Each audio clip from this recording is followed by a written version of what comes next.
When it comes to the German luxury car makers, Porsche has successfully created a niche for itself thanks to the iconic products like the 911. However, in the past decade or so, Porsche decided to diversify its portfolio to reach a wider audience base. And one such product that helped Porsche realize its dreams is with me here today.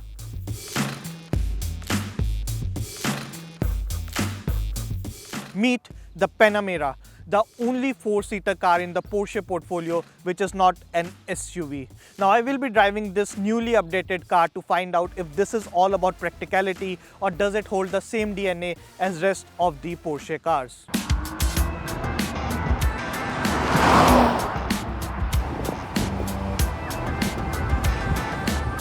Now in my journalism career, I have met quite a few people who do not like the Panamera's design, and that is quite justified if you see the Porsche as only a maker of the sports luxury cars like the 718 or the 911. But if you see the Porsche in a wider perspective, the Panamera truly stands out in the crowd of the luxury cars thanks to its imposing personality.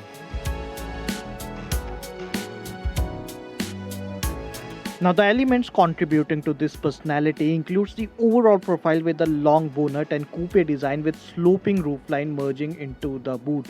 The large headlight units with large air intakes and bonnet creases add to the charm. At the sides are again large side intakes, 19-inch wheels in the model we drove, and a thick C-pillar integrated into the boot. For me, the rear is the best looking angle with the light strip flowing between the two newly designed LED tail lights and also gets dual chrome exhaust tips.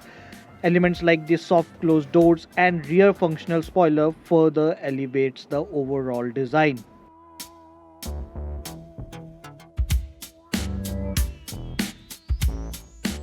Inside the cabin, you are welcomed by a rich-looking design with dual-tone finish. The model we drove had a tan brown leather upholstery and black leather dashboard with piano black stripe running across the dash and the doors. The cabin is bifurcated with a waterfall console design that runs through the back seats and gives it a cockpit-inspired feel. The overall design is neat and easy with a large touchscreen infotainment system taking the center seat and gets an updated Porsche communication management which includes additional functions such as the wireless Apple CarPlay. The display in itself is HD clean and has easy user interface with some really nice graphics. You also get a multi-pod semi-digital instrument panel keeping the things sporty. Some of the buttons on the central console near the gear lever take some time to get used to. I also like the rotary knob placed just besides the steering wheel to alter the driving modes.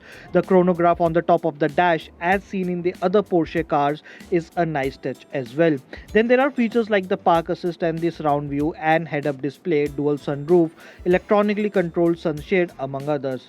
There's no push button but a key fob that gives a nice clicking sound when you rotate it. Overall, the cabin is a well-knit combo of luxury and sportiness.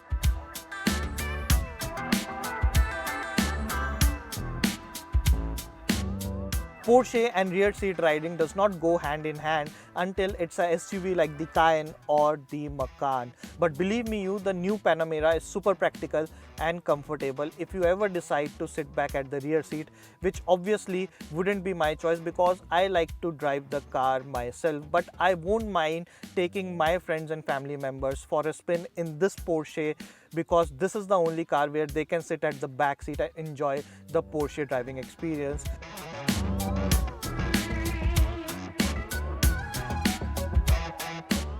The rear seat also gets controls for the AC, sunshade among others. Interestingly, all four seats can be electronically controlled. The space is tremendous at the back while the practicality is also high with many spaces thrown here and there to keep your stuff. The luggage compartment has a wide opening tailgate with folding rear seats. The space depends on what model you choose, but the one we drove had 495-litre capacity. Porsche is offering the new Panamera in 4 variant options, including the one we are driving today, which is the rear-wheel drive standard model having V6 2.9-litre bi-turbo engine producing 330 bhp and 450 Nm of torque. There are also variants like the GTS, the Turbo S and the hybrid version as well.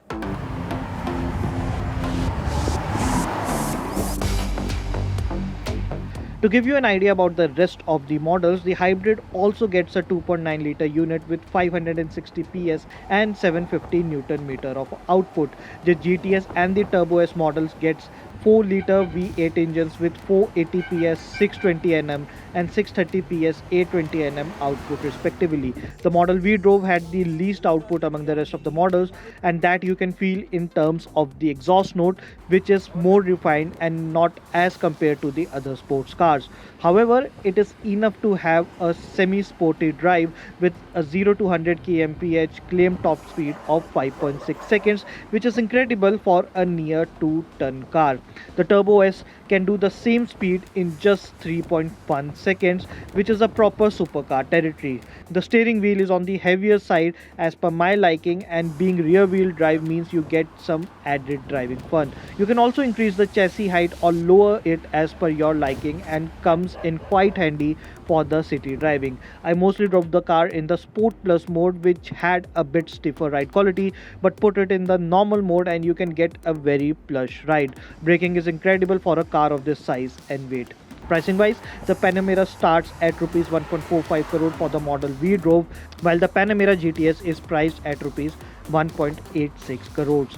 The most powerful Panamera, the Turbo S, is priced at rupees 2.12 crores, and the Panamera Turbo S E-Hybrid is priced at rupees 2.43 crores.